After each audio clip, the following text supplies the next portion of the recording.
Service റദ്ദാക്കിയതിനെ തുടർന്ന് പരാതി നൽകിയ യാത്രക്കാർക്ക് 2 വർഷത്തിന് ശേഷം നഷ്ടപരിഹാരം നൽകാൻ സ്പൈസ് ജെറ്റ് വിമാന കമ്പനി ജിദ്ദ കോഴിക്കോട് വിമാന സർവീസ് 2022 മെയ് മാസമാണ് മുന്നറിയിപ്പില്ലാതെ റദ്ദാക്കിയത്.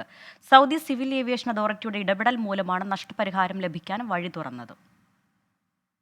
2022 മെയ് മാസത്തിൽ ജിദ്ദ കോഴിക്കോട് സ്പൈസ് ജെറ്റ് വിമാനം മുന്നറിയിപ്പില്ലാതെ 3 തവണ സമയം മാറ്റുകയും പിന്നീട് സർവീസ് റദ്ദാക്കുകയും ചെയ്തിരുന്നു.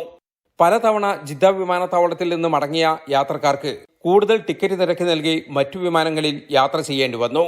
യാത്രക്കാരനും പൊതുപ്രവർത്തകനുമായ ഇസ്ഹാഖ് പൂണ്ടോളി തനിക്കും 4 കുടുംബത്തിനും നേരിട്ട പ്രയാസം ചൂണ്ടിക്കാട്ടി സ്പൈസ് ജെറ്റിന് പരാതി നൽകി. അനുകൂലമായ മറുപടി ലഭിക്കാത്ത സാഹചര്യത്തിൽ സൗദി സിവിൽ ഏവിയേഷൻ അതോറിറ്റിക്ക് പരാതി നൽകി.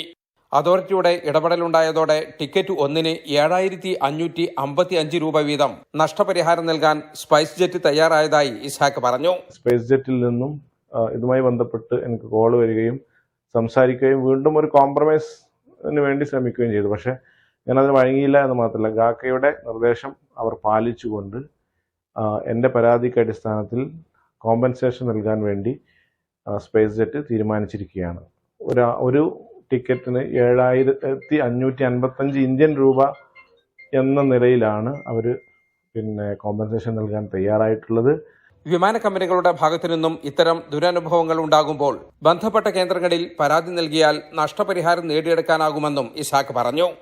ആളുകളെ വഞ്ചിക്കുകയും പ്രയാസപ്പെടുത്തുകയും ചെയ്യുന്ന ഇത്തരം സർവീസുകൾക്കെതിരെ നമ്മൾ മുന്നോട്ട് നീങ്ങിയാൽ നിയമപരമായി ബന്ധപ്പെട്ട അധികാരികളുമായി ബന്ധപ്പെട്ട് സംസാരിച്ച് പരാതിയുമായി പോയാൽ നമുക്ക് നമ്മുടെ അവകാശം കിട്ടുക തന്നെ ചെയ്യും എന്നുള്ളതിൻ്റെ ഏറ്റവും വലിയ ഒരു തെളിവാണ് ഇപ്പോൾ ഈ വന്നിരിക്കുന്നത്.